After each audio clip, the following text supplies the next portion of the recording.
Whew. All right, folks, we've made it to 30 days. 30 days of sword training. And you know what I forgot? I never talked about fighting with two swords. So today we're going to look at that, fighting with two swords. But I have a quick training note for you guys.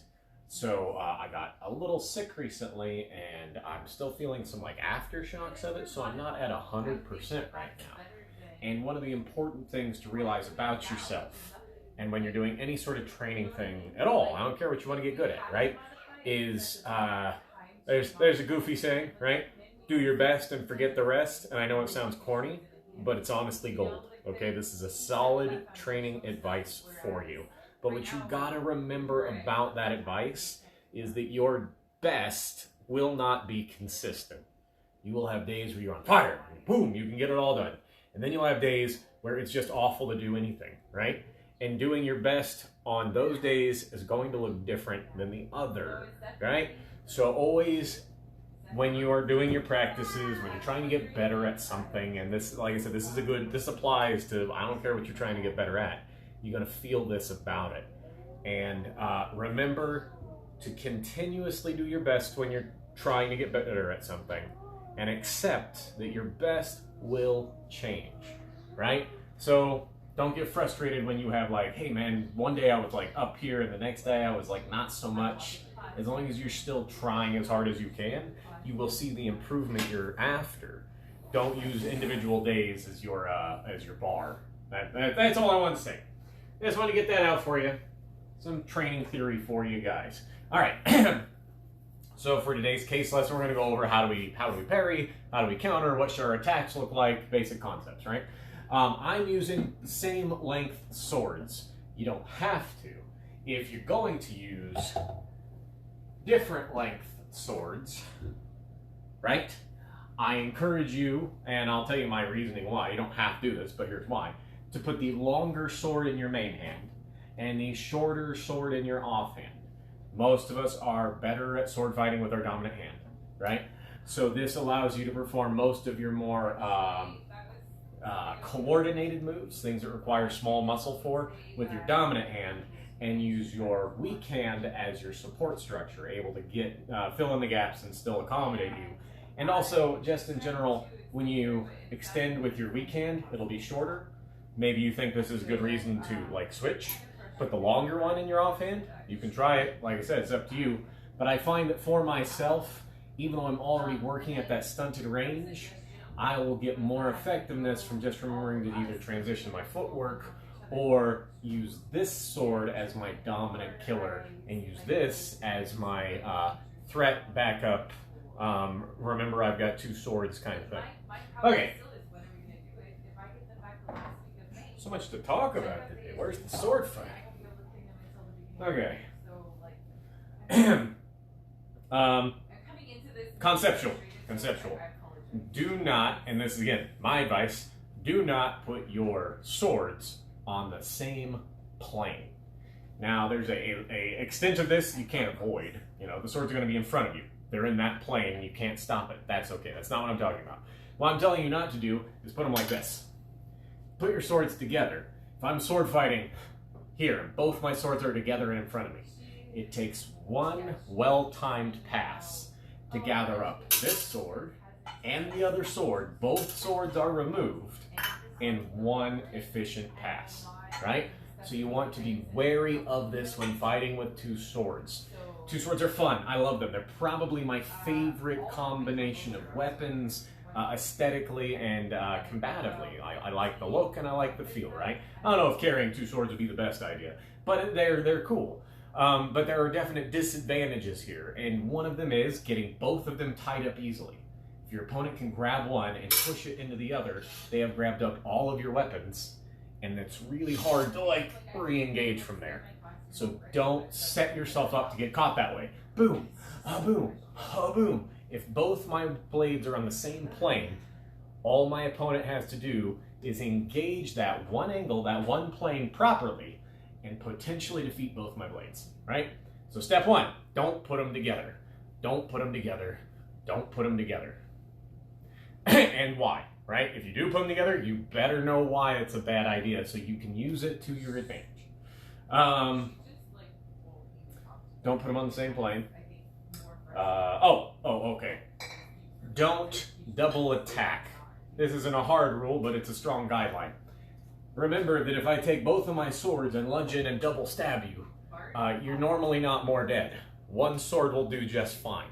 If you want to do more damage with your sword, after you've guarded against their sword, made your clean attack, twist your blade inside your opponent and remove, right? You'll turn a nice clean sword cut into something that closer resembles a bullet hole, and they'll bleed out. Like, if you want to do more damage, think that direction.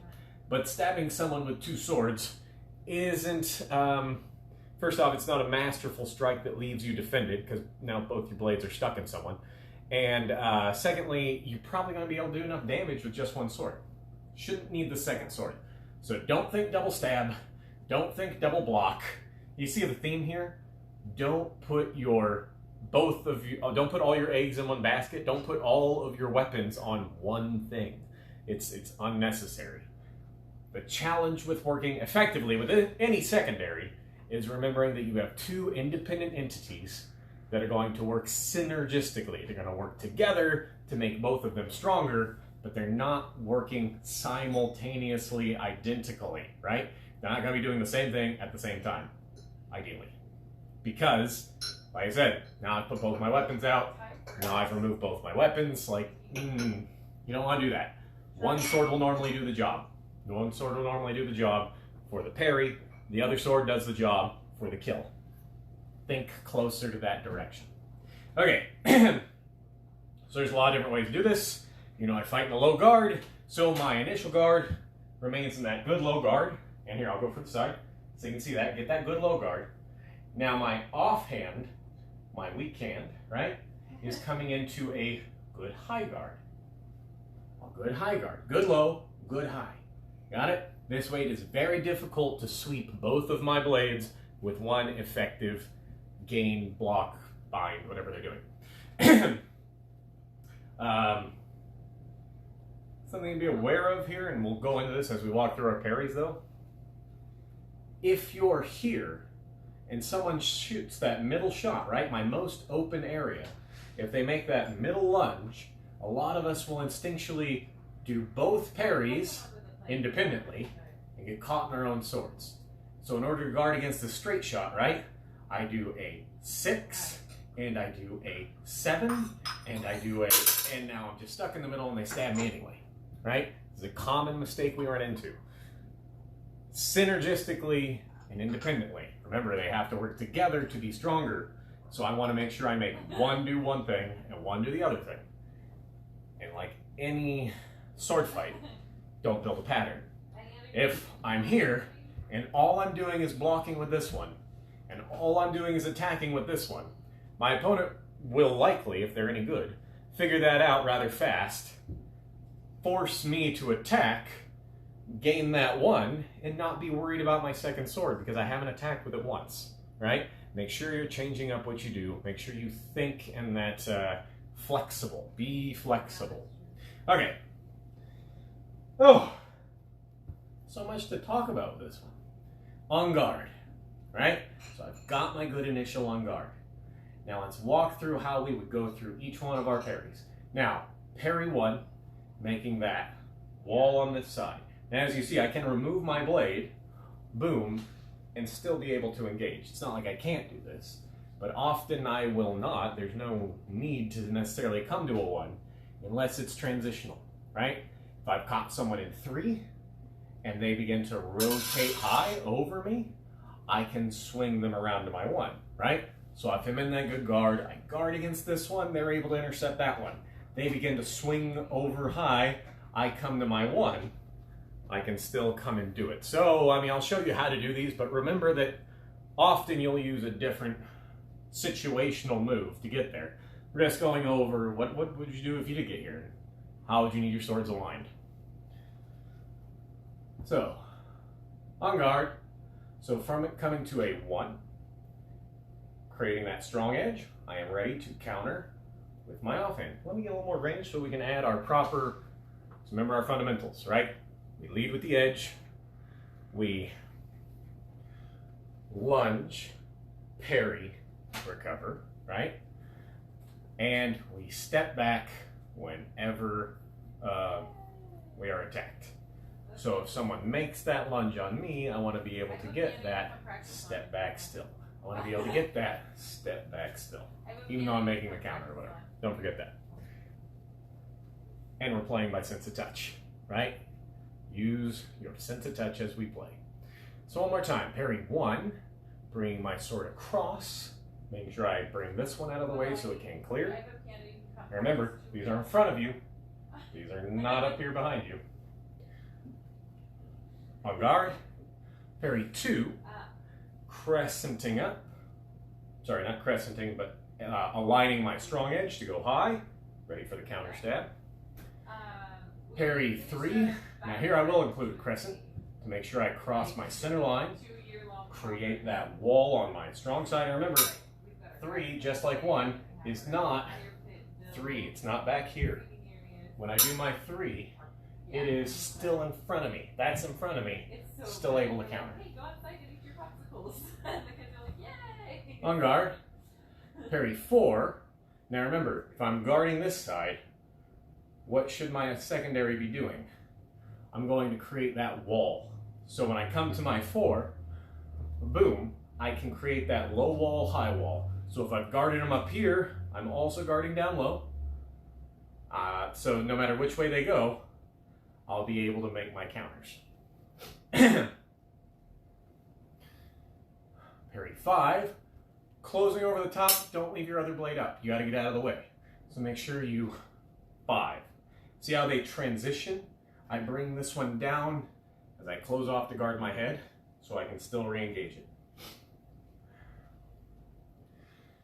On guard. 6. Now when this one comes up to 6, what you don't want to do is leave this one here.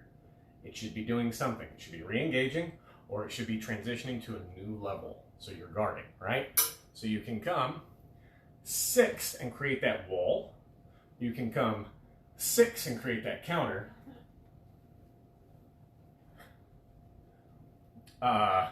You can go 6 and just be ready. I'm realigning my blade because I have a feeling my opponent's going to try something and I want to be prepared, right? You have options, but what you don't want to do, this is a more important aspect with case in my opinion, isn't necessarily knowing where you should be so much as knowing where you should not be. Because if you set yourself up to be countered, you will be quickly with 2 swords. They will get tangled on each other. They will get bound in one sweep. It has that effect. So just be aware. All right. And again, remember, when you do that 6, bam, that's in front of me. That is not, I'm not 6 tucking. It is 6 in front of me. Other blade engages. All right. 7, getting that sweep down, right? Sweep down, now I can make that wall, right? Just like 4. Boom, 7.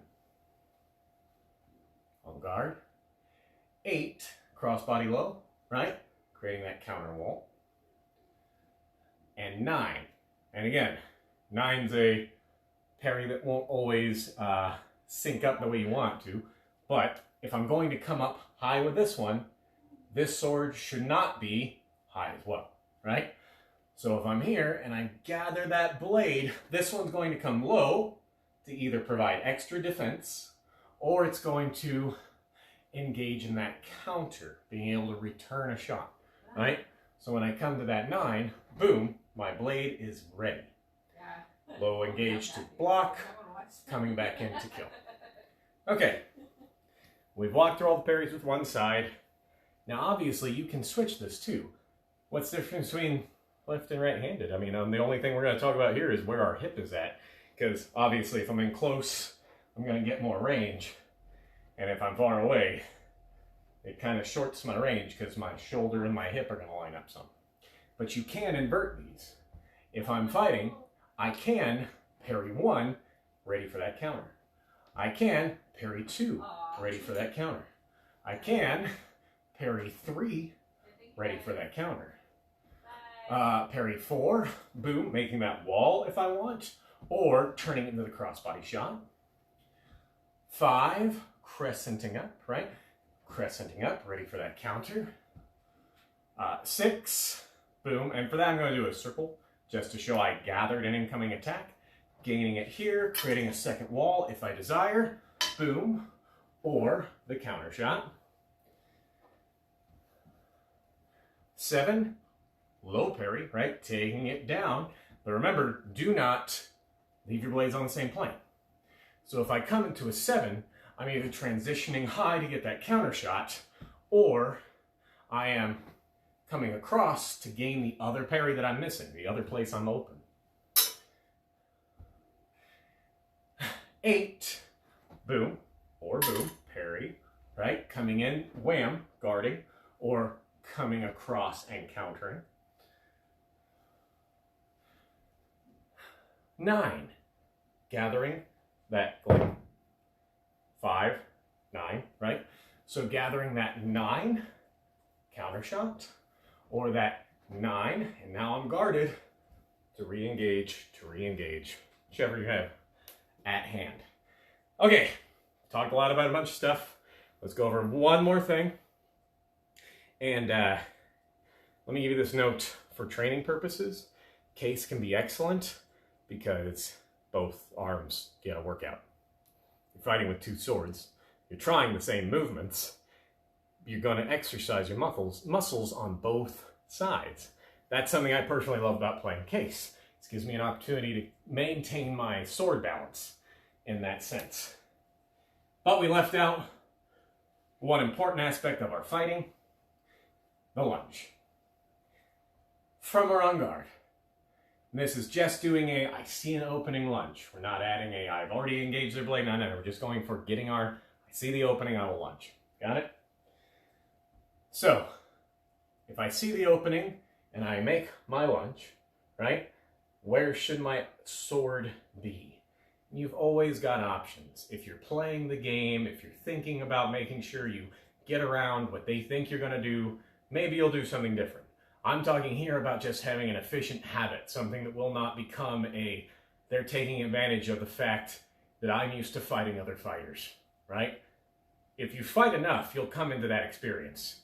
You'll learn that you've gotten used to fighting some people, and someone else will catch that about you.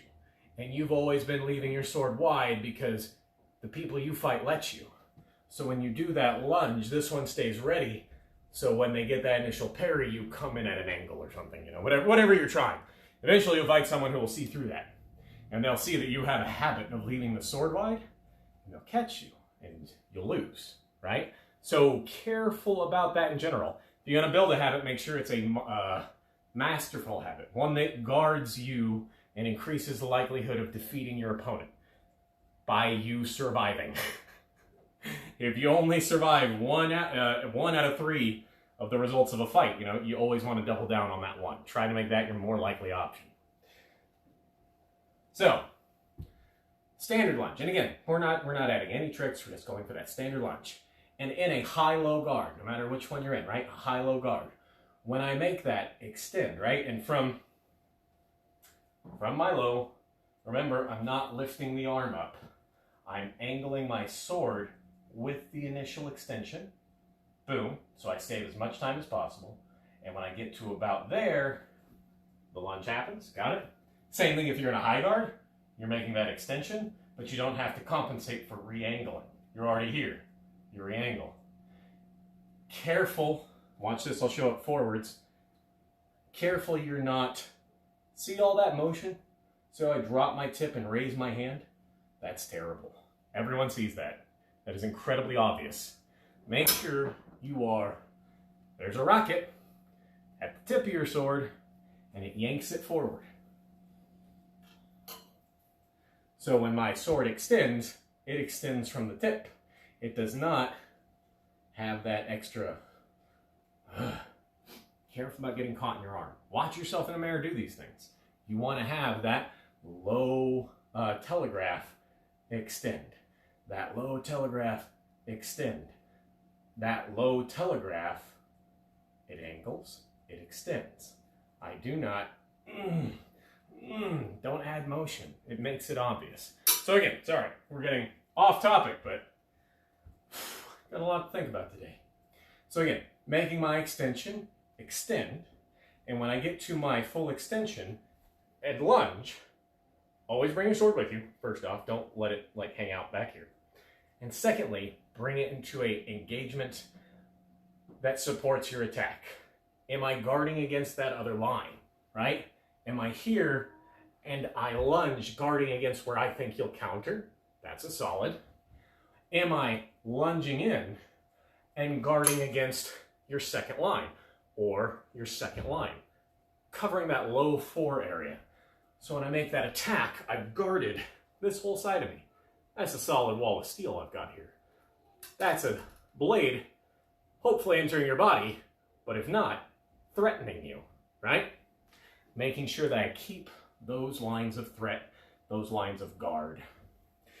And here's the other thing. We talked about this with dagger.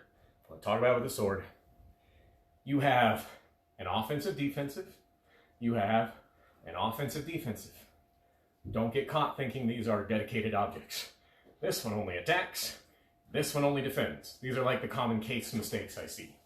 It's good we save case for last because honestly there is a lot to talk about with case. There's a lot of ways to screw it up without knowing.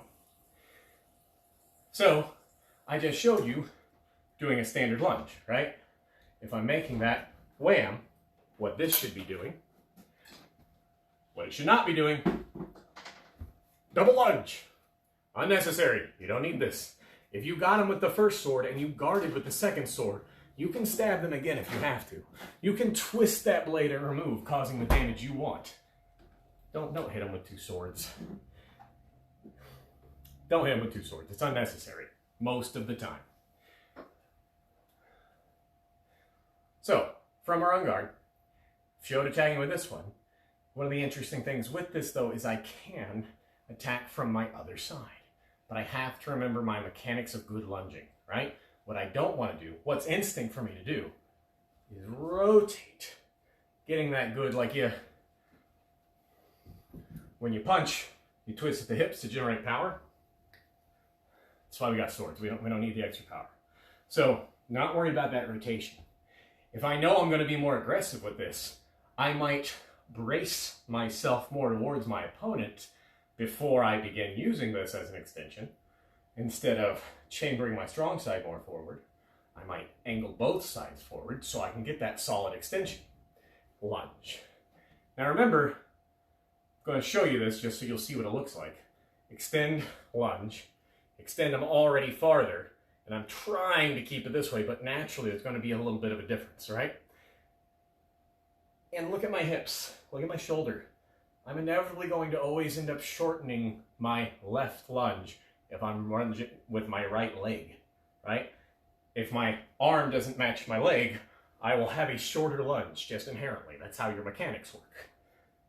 So if you're going to do that, remember that you are not limited by how you've practiced. You have expounded your abilities because you maintain your balance, your footwork, your swordplay.